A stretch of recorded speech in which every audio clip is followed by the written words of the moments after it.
Fortune estates 22 లక్షలకే 3 BHK simplex villa. వివరాలకు ఈ numbers ని సంప్రదించండి. ఒకప్పుడు చంద్రబాబు నాయుడు గారి నాయకత్వం కింద ఆంధ్రప్రదేశ్ అంటే చాలా గర్వంగా ఉండేది. మనం ఆంధ్రప్రదేశ్ సిటిజన్స్ అయ్యి గొప్పగా చెప్పుకోవటానికి. అట్లా ఇప్పుడు ఈ ప్రభుత్వం వచ్చిన తర్వాత ఆంధ్రప్రదేశ్ అంటే నంబర్ 1 రాష్ట్రంగా మిగిలిపోయింది. ఇప్పుడు దేనికోసం మిగులుతుంది చెప్పండి? గంజాయి, భూ కబ్జా, కల్తీ మద్యం, శాండ్ మాఫియా, ఇంకా చెడంతా ఈ ఆంధ్రప్రదేశ్లో దిగిపోయింది. ఇప్పుడు గంజాయి మీరే చూశారు. ఈ మధ్యన వైజాగ్లో 25 కేజీల గంజాయి దిగింది. వాళ్ళు వైజాగ్ని రాజధాని అంటున్నారు. ఏ రాజధాని? గంజాయి రాజధానిగా చేస్తున్నారు.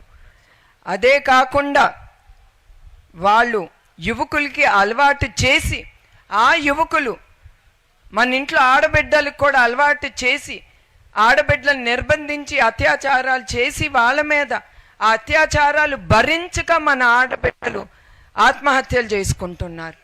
ఇది మన ఆంధ్రప్రదేశ్లో ఇప్పుడు మనం చూసేది. అట్లానే కల్తీ మద్యంతో మన ఇంట్లో మగవాళ్ళకి అలవాటు అయ్యి అది తాగి తర్వాత వాళ్ళు అనారోగ్యం అయ్యి కొంతమంది చనిపోతున్నారు కూడా.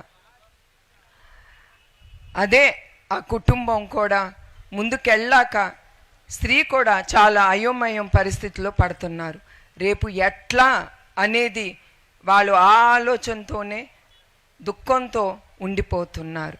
అందుకే నేను ప్రతి ఒక్కరిని కోరుతున్నాను, మీరందరూ ఆలోచించాలి. రేపు మన భవిష్యత్తు ఏంటి, మన కుటుంబం భవిష్యత్తు ఏంటి, మన రాష్ట్రం భవిష్యత్తు ఏంటి. ఒకప్పుడు మనం హిట్లర్ కింద, బ్రిటిషర్స్ రూల్స్ కింద ఇట్లా బ్రతికే వాళ్ళం. అవునా కాదా చెప్పండి?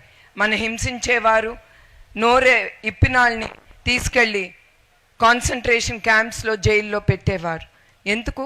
నోరెప్పరు, వీళ్ళు భయంతో నోరు మూసుకొని పడి ఉంటారని. ఇప్పుడు మనం నోరు మూసుకుంటే రేపు మన భవిష్యత్తు అనేది ఒక క్వశ్చన్ మార్క్గా మిగిలిపోతుంది. అందుకే నేను ఈ నిజం గెలవాలనే యాత్ర ముందుకు తీసుకెళ్ళినప్పుడు నేను చాలా భయపడాను. ఎందుకంటే నాకు ఎప్పుడూ అలవాట్లేదు ప్రజల్లోకి వెళ్ళటం, రాజకీయాల్లో ఇట్లా మాట్లాడటం. నాకు నా కార్యకర్తలు, ప్రజలు చూపించారు ఆ ధైర్యం ముందుకెళ్ళటానికి. కానీ ఇవాళ నేను ఇక్కడ మళ్ళీ నుంచుంటున్నానంటే నా నిజం గెలవాలి ప్రోగ్రామ్ అనేది అయిపోయింది. కానీ as a citizen of Andhra Pradesh, as a citizen of India నేను ఇవాళ ఇక్కడ నుంచుంటున్నాను. మన ప్రజల కోసం మనం పోరాడాలి. ఇట్లా భయపడతా ఉంటే మనం ముందుకెళ్ళలేం. రేపు మన రాష్ట్రం ఏంటి, ఏమీ లేనప్పుడు ఏమవుతుంది? ఇంకా అత్యాచారాలు చాలా పెరిగిపోతాయి, నిరుద్యోగులు అవుతారు. నిరుద్యోగులు అయిన తర్వాత మీ అందరికీ తెలుసు మన రాష్ట్రం అంధకారంలోకి వెళ్ళిపోతుంది. అట్లానే మీ అందరికీ అంబేద్కర్ గారి కోట్ ఒకటి నాకు గుర్తుకొచ్చి నేను రాసుకొచ్చాను. Dreams transfer into thoughts and thoughts results in action. ఇది చంద్రబాబు నాయుడు గారు ఎప్పుడు ఆయన ఆంధ్రప్రదేశ్ రాష్ట్రం గురించి ఎప్పుడు ఆయన డ్రీమ్ చేస్తానే ఉన్నారు, చేస్తున్నారు కూడా. ఆయన ఆ డ్రీమ్నే విజన్ అంటారు. ఆ విజన్ని ముందుకు తీసుకెళ్ళటానికి ఆయన ఎప్పుడు దాని గురించి ఆలోచించారు కనుక ఇప్పుడు ఇన్ని ప్రాజెక్ట్స్ ఆయన తీసుకోగలుగుతున్నారు. నేను ఎందుకు ఇది నాకు గుర్తుకొచ్చిందంటే, నేను చాలా వర్గాల ప్రజల్ని నేను కలిశాను.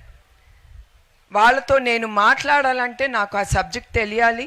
నాకు తెలీదు, ఎందుకంటే నేను ఎప్పుడు గవర్నమెంట్ దాంట్లో నేను ఇన్వాల్వ్ అవ్వలేదు. నా బిజినెస్ ఏదో నేను చూసుకునేదాన్ని, నా ట్రస్ట్ వరకు నేను చూసుకునేదాన్ని. నేను నా బ్యాక్ ఆఫీస్ టీమ్ని అడిగితే నేను వాళ్ళతో మాట్లాడాలి కదా, వాళ్ళకి ఏం పథకాలు ఇచ్చారు చంద్రబాబు నాయుడు గారు, నాకు ఇవ్వండి అంటే నేనే ఆశ్చర్యపడిపోయాను. అన్ని పథకాలు ఆయన ప్రతి వర్గానికి ఆలోచించి ప్రతి వర్గానికి ఎందుకు తీసుకెళ్లారంటే ఆ వర్గం ప్రజలు వాళ్ళు దాంతో సంతోషంగా వాళ్ళు అభివృద్ధి చెందాలి అని ఆ వర్గానికి ప్రతి వర్గానికి ఆలోచించి తీసుకొచ్చారు. అదే కాకుండా ఇప్పుడుండే ఈ ప్రభుత్వం ఈ వర్గాలకు కూడా మేము ఇంకా ఇది ఇస్తామని నమ్మి మోసం చేసి వాళ్ళకి ఒక్క పథకాలు రాకుండా చేశారు. చంద్రబాబు నాయుడు గారు హామీ ఇచ్చినవి కూడా వాళ్ళు ఇవ్వకుండా చేస్తున్నారు. కానీ దాని వెనకాల మీరు ఆలోచించాలి, ఆ డబ్బంతా ఏమయ్యింది అనేది మీ ఆలోచన ఉండాలి. సుమన్ టీవీలో మీ పర్సనల్ అండ్ బిజినెస్ ప్రమోషన్స్ కోసం కింది నెంబర్కి కాంటాక్ట్ చేయండి.